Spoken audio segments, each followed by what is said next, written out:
गवाही आप लोगों के बीच में बताना चाहता हूँ। நானும் என்னுடைய சாட்சியை உங்கள் மத்தியிலே வைக்க விரும்புகிறேன். और प्रभु में कब आए माता पिता मुझे पता नहीं, क्योंकि मैं छोटा था कि नहीं था मुझे मालूम नहीं। उस समय जब प्रभु में मेरे माता पिता आए थे, प्रभु को ग्रहण किए थे।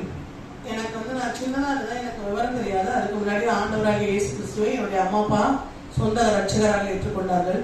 और जब मैं बड़ा होते गया और तब मैं जाना कि लोग मेरे माता पिता चर्च जाते हैं, प्रभु की महिमा करते हैं।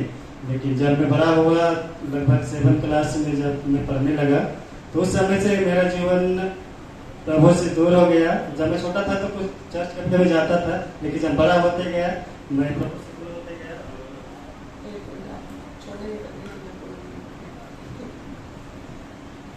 நான் வந்து சிறு வயதா இருக்கும்போது எங்க அம்மா அப்பா வந்து இயேசு கிறிஸ்துவை அறிஞ்சிருந்தாங்க. ஆனால் எனக்கு வந்து இயேசு கிறிஸ்துவை பத்தி தெரியாது. நான் கொஞ்சம் வளர்ச்சி அடைய ஒரு 7ஆம் வகுப்பு வரும்போது இன்னும் அம்மா அப்பா தான் சர்ச்சுக்கு போறாங்கன்ற எண்ணம் எனக்கு வந்துச்சு. ஆனால் நான் வந்து கர்த்தராகிய இயேசு கிறிஸ்துவை ஏற்றுக்கொள்ளவில்லை. 7th क्लास से ही मैं ड्रिंक लेना शुरू किया था। 7வது படிக்கும் போது நான் சாராயம் குடிக்க ஆரம்பிச்சிட்டேன். मेरा संगति भी गलत लोगों के साथ हो रहा है और मेरे से बड़े लोगों के साथ मैं संगति करने लगा। நான் வந்து கர்த்தரை வந்து ஏற்றுக்கொள்ளாமல் இந்த உலக பிரகாரமான நண்பர்களோடு சேர்ந்து கொண்டு ரொம்ப கெட்டவர்களோட தான் நான் பழக்கம் வைத்திருந்தேன். जैसे जैसे मेरा संगति बढ़ते गया बुरे लोगों के साथ, वैसे भी मेरा जीवन में भी बुरे काम होने लगा। நான் वளர்ச்சி அடைய மிகவும் கெட்டவர்களோடு பழக மிகவும் கெட்ட காரியங்களாக என்னுடைய வாழ்க்கையில் நடந்து கொண்டிருந்தது. और पढ़ाई में बिल्कुल मेरा मन नहीं लगता। मेरे माता पिता का सपना था कि मैं बच्चों को पढ़ाऊं, लेकिन मुझे पढ़ने का मन नहीं करता था। என்னுடைய அம்மா அப்பாவுடைய கனவா இருந்தது நான் நல்லா படிக்க வைக்க வேண்டும் என்று. ஆனால் எனக்கு வந்து படிக்கல இன்ட்ரெஸ்ட் இல்ல। और स्कूल तो जाते थे, लेकिन हम लोग क्लास में भी नहीं बैठते थे। केवल नाम की हाजिरी होता था, उसके बाद हम लोग क्लास से भाग जाते थे। अटेंडेंस எடுத்தோனே நான் கிளாஸ் விட்டு ஓடி போயிடுவோம்। इसी तरीके से मेरा जीवन चलते गया, लेकिन मैं मैट्रिक लिखा और 12वीं तक मैंने पढ़ाई की, और आगे नहीं किया। நான் இப்படியே வந்து மெட்ரிக் எழுதி 12வது வரைக்கும் படிச்சிட்டேன் ஓடிக்கிட்டு। और उसके बाद से पढ़ाई छोड़ने के बाद मेरा जीवन और खराब हो गया। मैं डेली दारू और गलत संगति और कभी गलत लोगों के साथ, जैसे जुआ, मैं डेली खेलने लगा और बहुत सारे रुपया को मैंने हार चुका था। நான் நிறைய காசுகளை செலவு பண்ணுவேன். எப்படின்னா வந்து சீட்டு கட்டு விளையாடுறது, அந்த லூடோ மாதிரி விளையாடுறது, இந்த மாதிரி காரியங்கள் எல்லாம் செஞ்சு நான் என்ன பண்ணுவேன், கர்த்தருடைய வசனத்தின்படி போகாம உலகத்தின்படி செமையா பணத்தை செலவு பண்ணி கொண்டிருந்தேன்। और डेली मैं दारू पी के घर 12 बजे 10 बजे आता था। इससे हिलते डोलते पूरे पी के, तो मेरे मम्मी डेली मुझे डांटती थी, लेकिन मैं उसकी बातों को अपने माइंड में नहीं लेता था और अपना मन करता था। நான் வந்து எங்க டெய்லிக்கும் வீட்டுக்கு வரும்போது நைட்டு 12 மணி ஆயிரும், ஆடிக்கிட்டே தான் வீட்டுக்குள்ள நுழைவேன். எங்க அம்மா எவ்வளவோ திட்டுவாங்க, என்னுடைய மைண்டுக்கெல்லாம் நான் அதை ஏற்றுக்க மாட்டேன், எல்லாத்தையும் அசால்ட்டா நினைப்பேன். எங்க அம்மாவெல்லாம் கண்டுக்கவே மாட்டேன், அதை ஏற்றிக்கவும் மாட்டேன்। और जब मेरे पॉकेट में एक पैसा नहीं रहा, तो मैंने एक दिन शराब नहीं पिया, उस रात को भी नहीं पिया और अकेले घर में सो गया और खाना भी नहीं खाया। उसके बाद में रात में मुझे कुछ सुनाई दिया, प्रभु यीशु मसीह के बातों की आवाज में। ஒரு நாள் இருட்டுல வந்து தூங்கி கொண்டிருக்கும் பொழுது எனக்கு காசு இல்லாதனால அன்னைக்கு நான் குடிக்காம படுத்துட்டேன். காலையிலயும் குடிக்கல, மதியானமும் குடிக்கல, நைட்டும் குடிக்கல, ரொம்ப கஷ்டமாயிடுச்சு காசு இல்லாம। அப்ப தூங்கி கொண்டிருக்கும் போது நைட் நேரத்துல ஒரு சத்தம் கேட்டுச்சு, ஏசப்பாவோட வாசனை மாதிரி சத்தம் கேட்டுச்சு।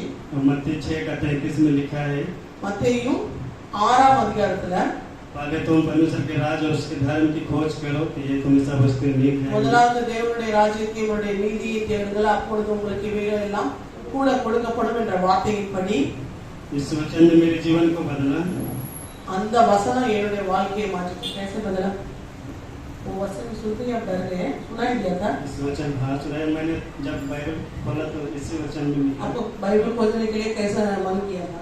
अब तो दारू पीते थे ना? हाँ, मैंने दिन नहीं पिया था, लेकिन भी उसमें मन नहीं लगता है ना। तो उस दिन मुझे लगा कि मैं भी कुछ, और उससे पहले मैं छोटा सा नहीं बताना चाहता, जब मैं 4 बार मृत्यु से बचा। 4 बार मैं बाइक से एक्सीडेंट हुआ, 1 बार ऑटो से पलटा है। तो मैंने सोचा कि प्रभु कुछ योजना है, तो वो वाकई में मेरे पास पैसा नहीं था तो मैंने नहीं किया। और प्रभु ஆக்சுவலி என்னன்னா 4 முறை ஆண்டவர் என்ன மரணத்துல இருந்து காப்பாத்திருக்காரு। 4 முறை மரணத்துல இருந்து காப்பாத்து ஒவ்வொரு தடவையும் பல்டி அடிச்சு பைக்ல இருந்து நான் கீழே விழுந்திருக்கேன், அடிபட்டு சாவர நிலைமைக்கு போயிட்டு மறுபடியும் வந்துடுவேன், ஆனா கண்டுக்க மாட்டேன்। ஏசப்பா தான் நம்ம கூட இடைப்படுறாருன்றது எனக்கு தெரியும், தெரிந்தாலும் நான் அதை பின்பற்றுவதில்லை। ஒரு நாள் காசு இல்லை அதனால குடிக்கல, அந்த இரவுல கர்த்தர் என்னோட பேசினார்। சரி பைபிள் எடுத்து படிக்கலாம்னு படிக்கும் போது கர்த்தர் இந்த வார்த்தை மூலம் என்னிடத்துல பேசினார்। मेरे माँ ने उस दिन रो रो के मेरे नाम लेने का प्रार्थना करे तो मैं भी अचंभित हो गया। मेरे भी प्रार्थना எங்க அம்மா வந்து அந்த நேரம் பார்த்து கத்தி கத்தி என் பேரை சொல்லிக்கிட்டு கத்தி கத்தி அழுது கொண்டு இருந்தார்கள், ஜெபம் பண்ணிட்டு கொண்டிருந்தாங்க। என்னடா அம்மா திடீர்னு நைட் நேரத்துல இப்படி கத்துறாங்களேன்னு சொல்லிட்டு எனக்கு தூக்கி வாரி போட்டு விட்டது। என்னோட பேரை சொல்லி ஏன் இப்ப இந்த நைட் நேரத்துல கத்தி அழுகுறாங்கன்னு சொல்லி நான் யோசித்தேன்।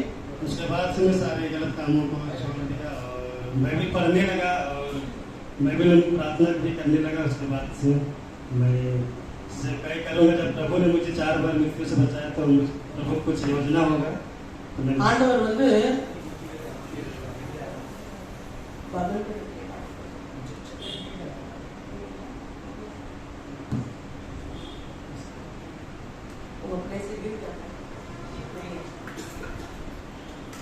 तो प्रभु मेरे जीवन को बदला तो मैंने भी ठान लिया तो प्रभु कुछ योजना होगा। तब मैं 4 बार मेरा हाथ भी खराब हो चुका था पूरा।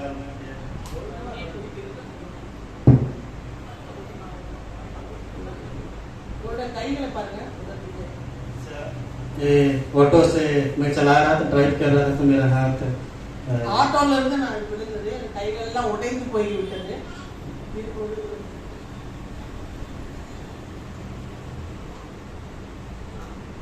நான் ஆட்டோல இருந்து விழுந்து இந்த மாதிரி எனக்கு முடிந்து விட்டது எல்லாம் கர்த்தர் 4 முறை என்னை காப்பாற்றிருக்காருன்னா ஏதோ என்னுடைய வாழ்க்கையில் அவர் இடைப்படுகிறார் என்பதை நான் அறிந்து கொண்டேன்।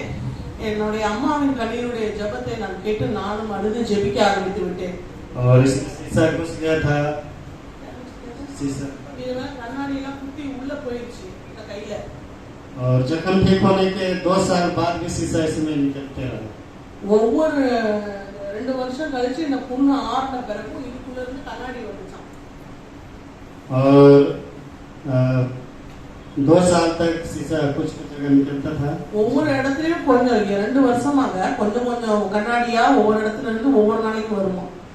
तो प्रभु ने मुझे बदला तो मैं भी लोगों के बीच में जाकर प्रभु के वचन को सुनाऊंगा। तो मैं ठान लिया और நான் முடிவு எடுத்துக்கொண்டேன், நான் கர்த்தர் என்னை வந்து இப்படி எல்லாம் காப்பாத்திருக்காருன்னா நான் நிச்சயமா கர்த்தருடைய வசனத்தை மற்றவர்கள் மத்தியில் என்னுடைய சாட்சியை பகிர்வேன் என்று சொல்லி நான் முடிவெடுத்து விட்டேன்। मेरे माता पिता 2 एकड़ जमीन बिसावानी को दिए हैं एलआरसी सेंटर और चाइल्ड केयर सेंटर और चर्च के लिए। तो वहीं पर ट्रेनिंग सेंटर बन गया है। आपको मम्मी पापा क्या दिए? नहीं, ரெண்டு இடங்களை அவங்க அம்மா அப்பா கர்த்தருக்காக கொடுத்துருக்காங்க। 2 ஏக்கர் 2 एकड़ है क्या? 2 एकड़ एक ही जगह में 2 जगह में ஒரே இடத்துல 2 ஏக்கர் நிலத்தை உங்க அம்மா அப்பா ஆண்டவருக்கு எழுதி வச்சிருக்காங்க। तो वहाँ पर ट्रेनिंग सेंटर है, मैं वहीं पर ट्रेनिंग किया बिसावानी में। ட்ரைனிங் சென்டர் அங்க வச்சிருக்காங்க।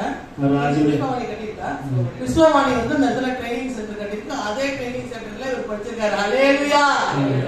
और आज मेरा माता पिता बहुत खुश हैं और उन्होंने कहा था मैं अपनी संपत्ति प्रभु को दिया, मेरा बेटा प्रभु को अपने जीवन को दिया, बोलकर बड़े खुश होते हैं। ஹalleluya। அவங்க அம்மா அப்பா சொன்னாங்க நான் என்னுடைய சொந்த சொத்துக்களை என்னுடைய நிலங்களை என்னுடைய கர்த்தருக்கு நான் கொடுத்தேன், கர்த்தர் என்னுடைய மகனை ரட்சித்தார்னு சொல்லி அவங்க அம்மா அப்பா சாட்சி சொல்லி கொண்டிருக்கிறார்கள்।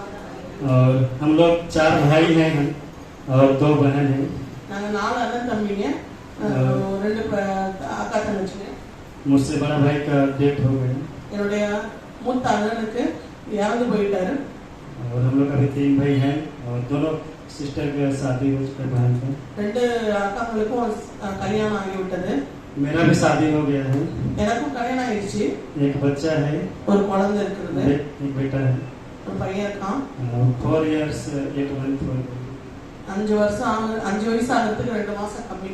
उसके बाद वहाँ ट्रेनिंग करने के बाद मैं अपने घर को छोड़कर अपने परिवार के साथ फील्ड गया, जहाँ से मुझे सेंटर मिला है सेवा करने का गाँव। நான் வந்து என்னுடைய ட்ரைனிங்கை முடித்துக்கொண்டு இந்த இடத்தை விட்டுட்டு என் சொந்த இடங்களை எல்லாம் விட்டுட்டு நான் வேற இடத்துக்கு என் மனைவி பிள்ளைகளோடு ஊழியத்துக்கு போயிட்டேன். वहाँ पर एक भाई की गवाही को बताना चाहता हूँ। அங்க நடந்த ஒரு குழந்தையுடைய சாட்சியை நான் சொல்றேன். भाई का नाम है यतुआ उरांव। எத்துவா ஊரா அவருடைய அந்த அவர் சந்திச்ச பையனோட பேர் வந்து எத்துவா ஊரா. उनके पिताजी ओझा माती का काम करते थे, झाड़ फूक का काम करते थे, लोगों को झाड़ते थे। அவங்களுடைய पिताजी அவரோட அப்பா வந்து இந்த மந்திர தந்திரங்கள் செய்கிறவங்கள அந்த வேலையை செய்து கொண்டிருந்தார். उसके पास आते थे लोग, कभी कभी ठीक हो जाते थे, बहुत सारे लोग आते थे, लेकिन उनका बेटा पागल होता था, अपना बेटा को उन्होंने ठीक नहीं करने सका। அவருடைய மகன் பைத்தியமாக இருந்தார். அந்த பையன் நான் சந்திச்ச பையன் பைத்தியமாக இருந்தார். ஆனா வந்து அவங்க அப்பா கிட்ட வரவங்க சுகமாக்கிட்டு போவாங்க. அந்த பைத்தியத்தை வந்து அவரால் சுகமாக்க முடியவில்லை. और उनका बेटा बहुत पागल हो गए, ரொம்ப முத்துன பைத்தியமாயிட்டார் அவங்க பையன். और उनका पिता पिछले साल डेथ होने के कारण से அவங்க அப்பா வந்து இறந்து போனதுனால और कोई इसको देख रेख करने वाला नहीं मिल रहा था, तो इस कारण से उनका परिवार शादी भी विवाह हो चुका था, बच्चे भी थे, लेकिन कोई उसको देख रेख करने वाला नहीं था। அவருக்கு கல்யாணம் ஆகி பிள்ளைங்க இருக்கு. அந்த பைத்தியத்துக்கு வந்து இதெல்லாம் நடந்துமே அதை பார்த்துக்கிறதுக்கு யாரும் இல்லை. அந்த பைத்தியம் முடிச்சவர் அவங்க அப்பா இறந்து போனதுனால அது வரைக்கும் அவங்க அப்பா அவர் பராமரித்து கொண்டிருந்தார். அதனால இப்ப யாரும் இல்லை. जब हम उस गांव में घूमते हुए जा रहे थे तो मुझे पता चला कि इस गांव में एक पागल है, तो मैंने उस घर में गया, जानना शुरू किया। நான் வந்து இந்த கிராமத்துல ஊழியம் செய்யும் போது சரி இந்த வீட்டுல ஒரு பைத்தியம் இருக்குன்னு கேள்விப்பட்டேன். சரி நேரம் அந்த வீட்டுக்கே போயிட்டேன். यतुआ भाई का माँ है और उसका एक छोटा भाई है, उसको मैंने शुरू में वचन सुनाया। அவங்க அம்மா இருக்காங்க. அந்த பைத்திய यतुआ भाई அவருக்கு வந்து ஒரு தம்பி இருக்காரு. ரெண்டு பேருக்கும் கர்த்தருடைய வசனத்தை நான் சொல்ல ஆரம்பிச்சேன். तो प्रभु यीशु मसीह के ऊपर विश्वास करो, वचन को सुनो, आपका बेटा ठीक हो जाएगा। நீங்க வந்து கர்த்தராகிய இயேசு கிறிஸ்துவுடைய வசனத்தை கேளுங்க, அவரை நம்புங்க, அவரை விசுவாசிங்க, இந்த பைத்தியம் பிடிச்சவர் சுகமாவாரு. நான் உங்களுக்கு தினந்தோறும் கொஞ்சம் சொல்லிட்டு இருந்தேன். तो मैं उसके घर लगातार सप्ताह में 2 बार जाने लगा और उन लोगों के लिए प्रार्थना करने लगा। அவர் வந்து நான் போய் கொண்டிருந்த பொழுது அவர்களுக்காக ஜெபம் பண்ண ஆரம்பித்தேன். सचमुच परमेश्वर ने उस घर में चमत्कार किया और जो पागल था उसका बेटा 2 साल से पूरा पागल हो गया था, उसको प्रभु ने आज ठीक किया और अभी संगति में वो लोग पूरे परिवार आए। किस दिन क्या था, कैसे किया था, ऐसे बोलिए। और 2 महीना हो चुका है ठीक हुआ। आप उसको बैठा के प्रार्थना कर। हाँ, बैठा के प्रार्थना की। அவரை வந்து உட்கார வச்சு ஒவ்வொரு தடவையும் சொல்லுவாராம். மறுபடியும் அவருக்கு 2 மாசத்துக்கு முன்னாடி பூரண சுகம் கிடைத்து விட்டது. அந்த பைத்தியம் தெரிந்து விட்டது. और अभी सब पूरे परिवार 2 भाई और एक पत्नी, माँ और एक बहन, 5 लोग परिवार में है, सब कुछ संगत में बैठते हैं। எல்லாரும் அவங்க வீட்டுல இருக்கிற 5 பேர் இருக்காங்க. அவங்க எல்லாரும் உட்கார்ந்து தேவனுடைய வசனத்தை கேட்க ஆரம்பிக்கிறார்கள், கேட்க ஆரம்பித்துக் கொண்டிருக்கிறார்கள். अभी जाके हम लोग को सितंबर में उन लोगों को बपतिस्मा कराना है। அவங்க 5 பேருக்கும் செப்டம்பர் மாசம் வந்து ஞானஸ்நானம் கொடுக்க போறோம். हालेलुया। और बस मेरी इतनी गवाही है, और भी है लेकिन समय। तो मैं और एक गवाही बताना चाहता हूँ कि महिला के लेडीज को ஒரு பெண் இருந்தாங்க. उसका जो पेट में बच्चा लाने के पास एक गोला हो गया था। அவருடைய வயித்துல வந்து हाँ, बच्चा हो गया। बच्चा भी है, बच्चा है अंदर नहीं, बच्चा बड़ा 2 साल होने के बाद वो बीमार है। वो வந்து அவங்களுடைய கர்ப்பப்பையில வந்து ஒரு கட்டி போன்றது ஒன்று பிறந்த பிறகு உருவாயிடுச்சு. तो उन लोगों ने अल्ट्रासाउंड कराया तो डॉक्टर ने बोला कि इसको ऑपरेशन करना पड़ेगा। अल्ट्रासाउंड பண்ணோம்னா அவர் வந்து இந்த கட்டி வந்து அறுத்து எடுக்கணும்னு சொல்லிட்டாங்க. तो उन लोगों के पास इतना पैसा नहीं कि वो लोग ऑपरेशन करा सके। அவங்கள்ட்ட இவ்வளவு பணம் இல்ல அவங்க ஆபரேஷன் பண்றதுக்கு. बड़ी चिंता में पति पत्नी रहने लगे। ரொம்ப கவலையோட அவங்க ஹஸ்பண்ட் அண்ட் வைஃப் இருக்க ஆரம்பிச்சிட்டாங்க. तो दर्द इतना होता था कि वो सह नहीं सकती थी। பயங்கர வலி எடுத்துக்கும் அவரால் வந்து சகிக்க முடியவில்லை. और ब्लीडिंग भी होता था। அதிகமான அவர் ரத்தப்போக்கு ஏற்பட ஆரம்பித்து விட்டது. तो बहुत परेशान होने लगे, ரொம்ப கவலைப்பட ஆரம்பிச்சிட்டாங்க. तो हमने पति पत्नी लोगों के बीच में वचन को धीरे धीरे सुनाने लगे। அவங்க மத்தியில போய் நாங்க கர்த்தருடைய வசனத்தை கொஞ்சம் கொஞ்சமா சொல்ல ஆரம்பிச்சோம். और उन लोगों ने सुनने लगा, विश्वास करने लगा यीशु मसीह पर। அவங்க வந்து கர்த்தராகிய இயேசு கிறிஸ்துவை விசுவாசிச்சாங்க. அவங்க வசனத்தை கேட்க ஆரம்பிச்சாங்க. और जब अभी वो लोग अल्ट्रासाउंड कराए तो बोला नहीं है ऑपरेशन में नहीं है। அல்ட்ராசவுண்ட் மறுபடியும் பண்ணோன்னே அதுல வந்து இந்த கட்டியே இல்லைன்னு சொல்லிட்டாங்களாம். ஹalleluya. तो अभी वो लोग भी संगति में बैठ रहे हैं அவங்க और தேவனுடைய சமூகத்திலே இப்போ வந்து உட்கார்றாங்க. उन लोग को भी बपतिस्मा नहीं हुआ है, कराना है, हम लोग इधर आए तो नहीं हो सका है। அவங்களுக்கும் தேவனுடைய வசனத்தை சொல்லி நாங்க வந்து ஞானஸ்தானத்துக்கு ஆயத்தப்படுத்தினோம். அவங்க ஞானஸ்தானம் இருக்கும்ல, அதுக்கு நாங்க இங்க வந்துட்டோம், போய் தான் ஞானஸ்தானம் கொடுக்கணும். बहन का नाम है लालमोनी देवी, हिंदू देवी। லால்மோனி தேவி அவங்க அந்த அந்த அந்த பாதிக்கப்பட்ட அந்த பெண்ணுடைய பேரு வந்து லால்மோனி தேவி. प्रभु आप लोगों की प्रार्थना और सपोर्ट है कि हम लोग झारखंड में इस तरह का काम कर पा रहे हैं। ஆண்டவருடைய கர்த்தராகிய இயேசு கிறிஸ்துவின் தயவினாலே நீங்க எங்களுக்காக ஜெபிக்கிறீர்கள், அதுக்காக உங்களுக்கு நன்றி செலுத்துகிறோம். इसी तरह का आपके सपोर्ट और प्यार और प्रार्थना को हम चाहते हैं हमेशा। எப்பொழுதும் உங்களுடைய அன்பு, தயவு, இந்த இரக்கம் இதெல்லாம் வந்து இந்த சப்போர்ட்லாம் எங்களுக்கு வந்து வேணும். எங்களுக்காக ஜெபித்து கொள்ளுங்க. ताकि झारखंड में जो 5000 गांव हम पहुंचना चाहते हैं उस गांव तक पहुंच सकें। இந்த வருஷத்துல நாங்க வந்து 5000 கிராமங்களை சந்திக்கணும்னு நினைக்கிறோம். அது நிறைவேறும்படியா நீங்க ஜெபித்து கொள்ளுங்க. अभी 297 विलेज में काम हो रहा है प्रभु का। 297 இடங்கள்ல கர்த்தருடைய இப்ப வார்த்தைகளை நாங்க கொண்டு போய் கொண்டிருக்கிறோம். 74 वर्कर हैं। 74 பேர் வேலை செய்கிறோம். तो प्रार्थना करें प्रभु की सेवा बड़े तेजी से झारखंड बढ़ने पाए, क्योंकि बहुत सारे वहाँ विरोधों का सामना करना पड़ता है आज। நிறைய விரோதிகள் வந்து எங்களுக்கு அங்க இருக்கிறாங்க. நீங்க ஜெபம் பண்ணி கொள்ளுங்க. எங்களுக்கு வந்து விரோதத்தையும் தாண்டி தான் நாங்க வந்து தேவனுடைய வசனத்தை கொண்டு போகிறோம். तो प्रभु की महिमा हो, आप लोग निरंतर प्रार्थना में याद रखिए। நீங்க எப்பொழுதும் இயேசு கிறிஸ்துவின் நாமத்தினால நாங்க கேட்டுக்கொள்கிறோம். நீங்க உங்க பிரார்த்தனையில எங்களை நினைத்துக் கொள்ளுங்க. इस गवाही का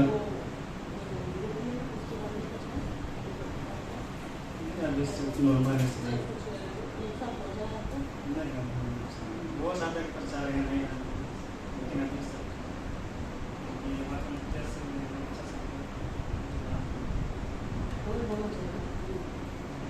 அங்க உள்ள வந்து நிறைய பேர் வந்து எங்களை மிரட்ட ஆரம்பிச்சிட்டாங்க. இது மாதிரி நீங்க வந்து நடத்தக்கூடாது, இங்க எல்லாம் பிரச்சனை பண்ணாத, ஓடிடுங்க அப்படின்னு. இவர் அதுல உள்ள முக்கியமானவங்கள்ட்ட போய் இவரே பேசிட்டாராம். பேசிட்டு நாங்க நடத்துறோம்னா இப்போ ஒன்றும் பிரச்சனை பண்றது இல்லையா, ஆனாலும் நீங்க ஜெபம் பண்ணி கொள்ளுங்க. लेकिन मुखिया बोलते हैं कि अच्छा से रहो, सेवा करो, उसमें कोई दिक्कत। पहले बोल रहा था कि रहो लेकिन मत कहा பிரச்சாரம் முதல்ல சொன்னாரு, நீங்க வேணா இங்க இருந்துக்கோங்க, ஆனா நீங்க வசனங்களை எல்லாம் சொல்லக்கூடாது, பிரச்சாரம் பண்ணக்கூடாதுன்னு சொன்னாங்க. அது अरे सब ठीक है। இப்ப எல்லாம் சரியாயே இருக்கிறது கர்த்தருடைய நாமத்தினால. हम सब पूरे परिवार भी ठीक है। आप लोगों की वजह से हम सब जो प्रार्थना करते रहिए ताकि झारखंड में हम सब अच्छे से कार्य कर सकें। நாங்க வந்து ஜார்க்கண்ட்ல நல்லபடியா ஊழியம் செய்யறதுக்கு எங்களுக்காக ஜெபம் பண்ணி கொள்ளுங்க. கர்த்தருக்கு ஸ்தோத்திரம். प्रभु की महिमा हो।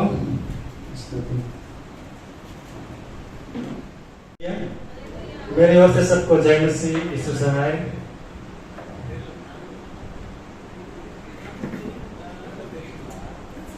आइए हम परमेश्वर की महिमा के लिए सादरी से गीत गाएंगे और भाई के जीवन में कैसे परमेश्वर ने बदला उसी के आधार से गीत है, तो हम इस गीत को गाएंगे और परमेश्वर की महिमा करेंगे। कैसे बदला मुझ में, जिस प्रकार भाई के जीवन को प्रभु ने बदला, तो उसी के आधार से सादरी गीत है। அவருடைய வாழ்க்கை எப்படி மாற்றப்பட்டதோ அந்ததை குறித்து நான் ஒரு பாடல் பாடுகிறேன். அதை குறித்தே பாடல்களை இப்ப பாடுகிறோம், கேளுங்க. मेरा नाम जकरिया मीर है। என் பேரு ஜக்கரியா மேஜ். मैं झारखंड से हूँ। நான் झारखंड இருந்து வரேன். आइए हम गीत गाएंगे और परमेश्वर की महिमा करेंगे। कैसे बदला मुझ में, कैसे बदला मुझ में, कैसे बदला मुझ में, जब यीशु के पद गया। कैसे बदला मुझ में, कैसे बदला मुझ में, कैसे बदला मुझ में, जब यीशु के पद गया। चोरी हरि को मैंने करना बुरा, चोरी हरि को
को मैं नहीं करना छोड़ा, जब नहीं